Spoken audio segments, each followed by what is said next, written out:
Hey, what's going on, everybody? Noah from Cheeky Barbecue here. Today we are cooking a prime grade brisket on the Masterbuilt Gravity Series 560. So today we are cooking a brisket, and for a lot of people, brisket is considered the king of a barbecue. There's no doubt that the popularity of Central Texas barbecue, especially in Austin, has made this cut king right now in the brisket world. If you've never cooked one, they can be really intimidating, but they don't have to be. It's a trickier cut. It's not going to be as forgiving as pork or pork shoulder. That's why I like to recommend when you first get a grill, if you've never cooked before, start with pork because it's really forgiving. You can have great results even if you err on a couple different ends of the spectrum. Brisket gets a little bit tricky. So there's a couple things to think about when you're cooking a brisket. Number one is it's a muscle, and it's actually two muscles. It's the flat and it's the point. And basically the flat sits on top of the point. If you were in Kansas City and you were doing burnt ends, those little cubed, delicious goodness of, cubed up beef burnt ends, that's what you would do from the point. The point is going to have more fat content inside of it, and that's what makes them so delicious. And you can squeeze them and all that moisture comes out, and you sauce them up, and they're incredible. Melt in your mouth, you'll love it. The flat is going to be the leaner side of your brisket, so you can see how much fat on the fat cap out here. This is on the point side that sits underneath, and it's a little bit hard to see, but there's this little kind of run that you can see that runs through the brisket here. That is basically what's separating your flat from the point. So this is kind of the top of the brisket. There's some silver skin here, there's some fat. You have what they call the decal that runs through here. Basically the plan is I'm going to take a boning knife. I'm going to trim as much as your OCD desires to get rid of as much of this on top as I can. Then, COVID-19 safety measures here. We got to put on a glove since I'm outside. On the back side, this is your fat cap here. So you can see you get a lot more. This is actually the decal that runs through here. You get this really, really thick fat. Even when you're cooking this for a long time, all of this really hard fat is not going to render. It's not going to go away. So what we're going to do on this backside is we're going to trim it down to about 1/4 of an inch on the bottom here. And what that does is it does a couple things. One, it's just enough fat where it's going to render throughout the cook, so you get that kind of melt in your mouth, buttery feeling when you're done cooking. The other thing that it does is it really helps protect the flat, because the flat is so lean. This little fat cap here will help protect it from drying out. So we're going to trim it up. We're going to season it, just a really, really simple salt and pepper seasoning. Let that sit on there for a little bit, and then I've got the grill preheated to 250 degrees. We're using post oak wood chunks. We're going to throw it in there, probably run it until we're happy with how the bark looks.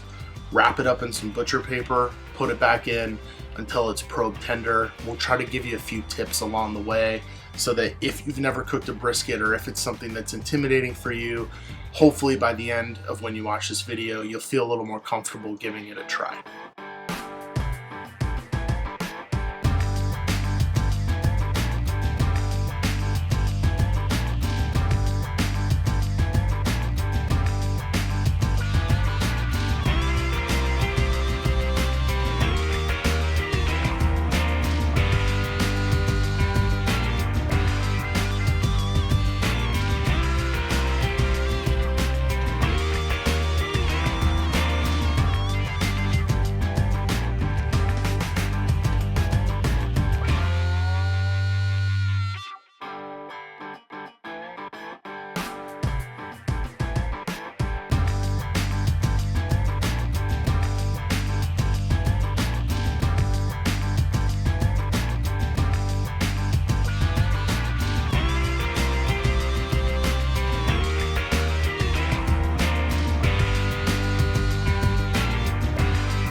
All right, so definitely not my best trim on a brisket. I'm sure I'll get blown up in the comments for it, so have at it. But that's essentially what I try to do. So I took all the silver skin and fat off the top here. You can see it looks really nice now.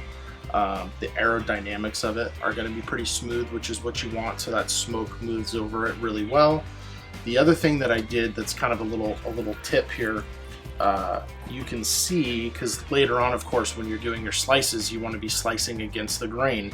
Well, the flat is very clearly moving this way. After you establish that bark and your seasoning and everything, sometimes it's hard to tell which way the grain is going. So I nicked a little corner off here. That way, when it comes time, when the brisket's done and I'm ready to do my slices, I know this is where I'm taking my slices from, so I can start to cut this way since my grain is running this way.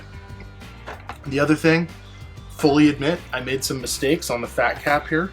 You can see, tried to do 1/4 of an inch across, and there's a couple times when I went a little bit too deep. It's okay. It's not going to ruin the brisket. Everything's okay. What I like to do is get my hand under there, try to keep your blade straight, do a little bit at a time and peel it. If it looks like all of a sudden you see some red, you see some of the meat in there, just stop, nick that off, and just keep going. It's not going to be the end of the world. We're not all Aaron Franklin that can produce a perfect looking brisket every time. It's not going to ruin your meat. Your family's not even going to know, so don't stress about it. So now that we got this all, one thing I wanted to show was this flat, the marbling in this point. I'm sorry, in the point here is incredible. So you can definitely see the difference as far as the fat cap content in the point versus what's in your flat here. So now that we've done this, and to be fully transparent, in an ideal world, I would have done all of this the night before we're gonna cook. I would trim everything, I have my seasoning, I would do all this, I would let it sit in the fridge overnight, or at least for 5, 6, 7 hours before I'm gonna start cooking. Just didn't work out today, to filming the video and doing all this. So again, you just do the best you can. I've just got a shaker here with some coarse kosher salt and some coarse pepper, and we're just gonna season it really liberally here.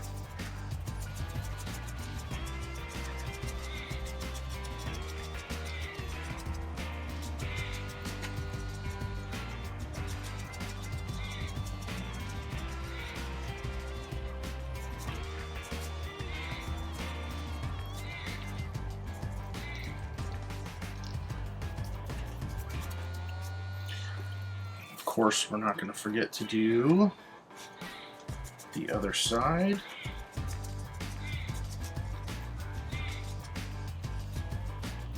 We were really lucky in February, before all the COVID stuff happened, to take a trip to Austin, and we ate at Valentina's Tex-Mex, which was incredible. We ate at La Barbecue, which of course was incredible, and then we had the experience of eating at Franklin's as well. So after a trip like that, you definitely know what good brisket tastes like and what you're trying to live up to. So you are welcome with your cutting board. You can kind of take your meat, that way you're not wasting all this salt and pepper. Really want to make sure you get all around the sides here. And again, ideally, what I would be doing is I would be doing all of this the night before. By doing it at least the night before, what you're letting happen is essentially you're letting the meat go through diffusion. So you're getting your salt on there. Salt pulls moisture from the inside of the meat to the surface. Then as it gets reabsorbed back in, it pulls the salt back into the meat. And so what happens is, instead of seasoning just the surface of the brisket, by seasoning it overnight with that salt being absorbed back into the meat, you're seasoning the meat from the inside out. So your entire cut is getting seasoned. Especially on a big cut, something like this brisket, that's really important. It makes a big difference. that was one of my big takeaways from talking to all the pit masters on our Austin trip is by the time you're getting service at the restaurant, it's a 48-hour period from when they open up the cryovac to when they're cutting it on the chopping block for you to eat. So at home, I definitely think that's something we need to be improving on as far as if you want to put out some quality brisket, but it doesn't always shake out that way, so you just do the best you can.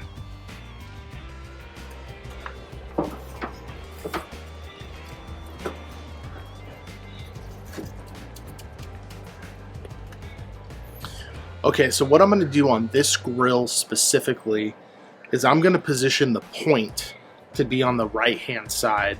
And that's because down there on the right side is where your heat comes from.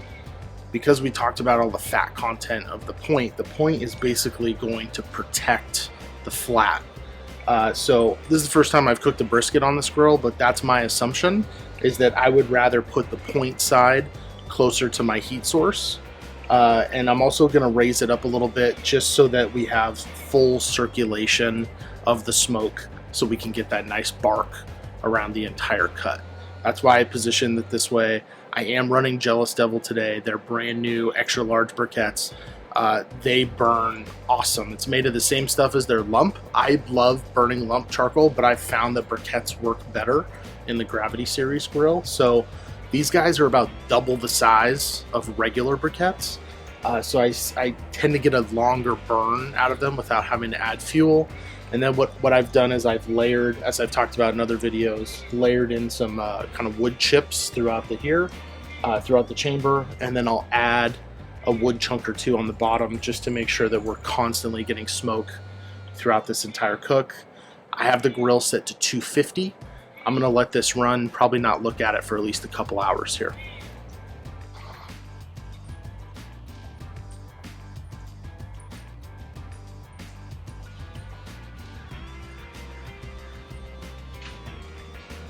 All right, so the brisket's been going for about 5 hours now. Bark looks pretty good. We are running up against some weather that's probably going to come in the next couple hours. I could let it go a little longer, but I think now's a good time. We're going to pull it off, wrap it in butcher paper, and then put it back on.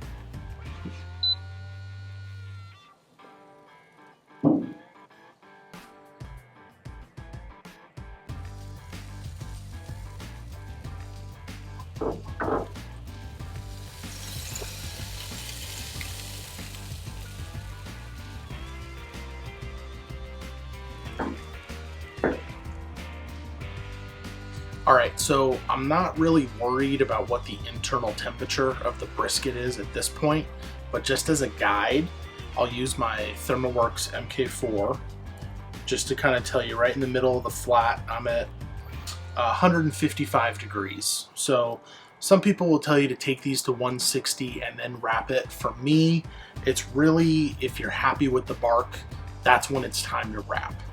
I could let this go a little bit longer, like I said, but to me, it looks pretty good. We're getting that nice kind of mahogany color in there. I'm gonna wrap it in the butcher paper, put it back in. Nice firmness, but one tip here that is really important that's gonna help you get a really nice final result. You may have heard that you know when your brisket's done when you can take an instant read thermometer like this one and you can insert it, and when it goes in, it feels like room temperature butter. Well, for a lot of people, you're probably not sticking this in room temperature butter very often.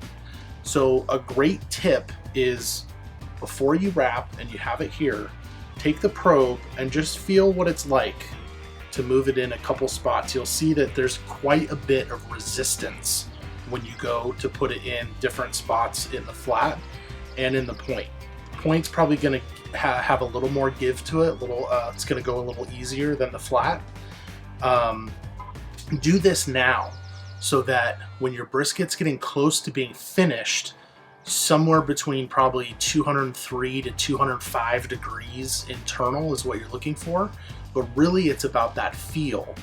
Feel what it feels like now, so that when we take this to the point where it's almost done, and you go to feel, you can really tell the difference and know what it feels like when you're not getting any resistance around the flat. So now it's time to wrap this up. there's a pro tip for you, and we'll put it back in.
All right, so after we wrapped it up in butcher paper, I put a thermometer inside. That thermometer is reading 205 degrees. So now I'm gonna pull it out. We're gonna use this guy, the ThermalWorks MK4. We're gonna probe it for tenderness, see how close we are to being done. All right, so we pulled the brisket off. I put it in this foil pan just because I wanna make sure I don't lose any of the juices that's in there. It's a great au jus you can add to the brisket later. I'm gonna take the instant read thermometer. I'm not worried about the temperature. I just wanna probe it to see what the feeling is like.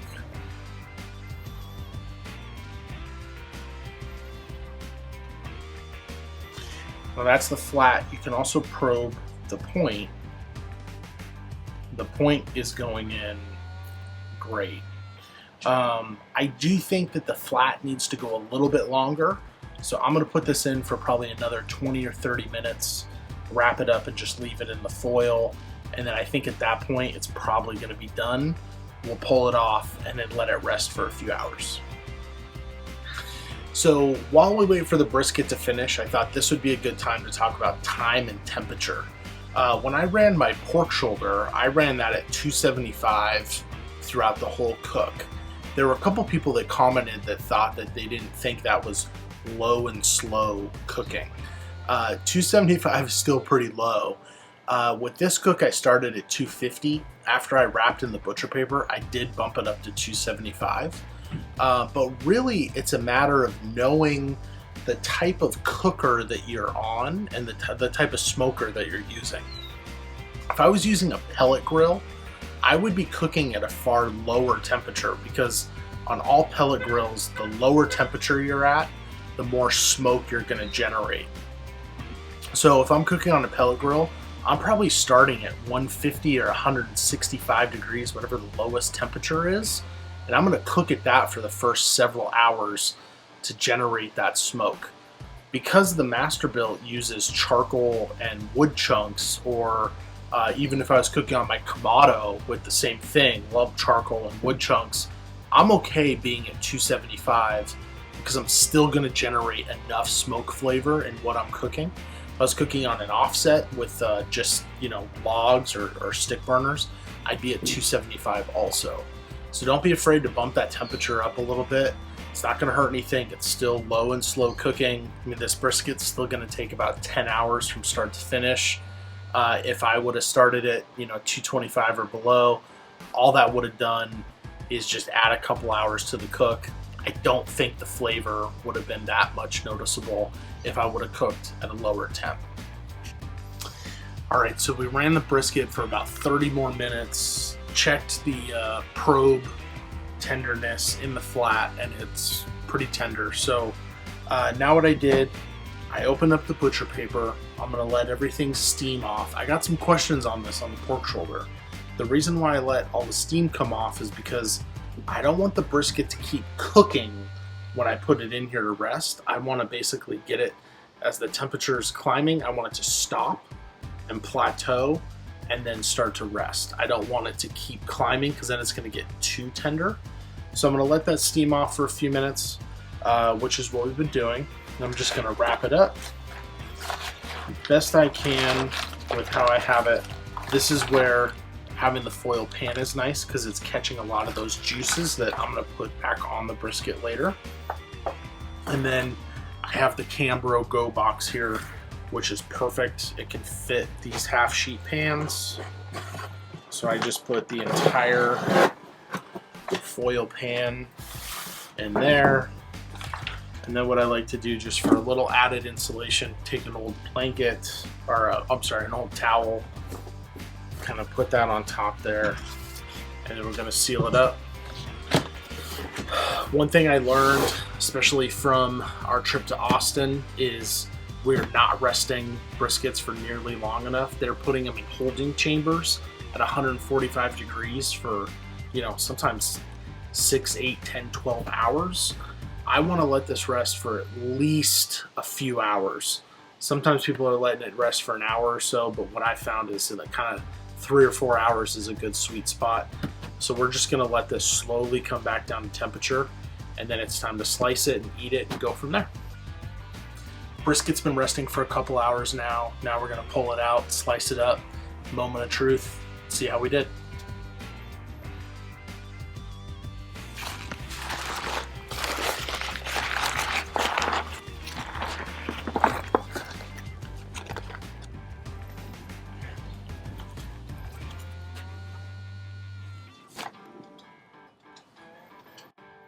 So, moment of truth here. I just wanted to point one thing out. Remember in the beginning, because we wanted to make sure we're cutting against the grain, I cut this off right on the end. So it makes it super easy to know that that is the spot of where we need to trim our brisket.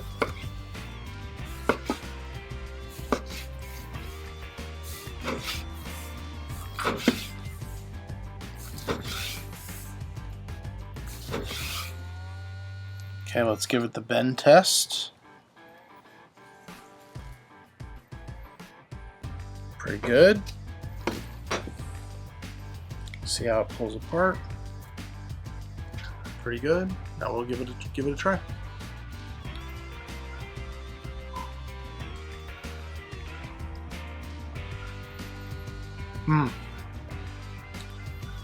Really good flavor. You can taste the smoke on it a lot. I love just the simple salt and pepper. That's a good brisket.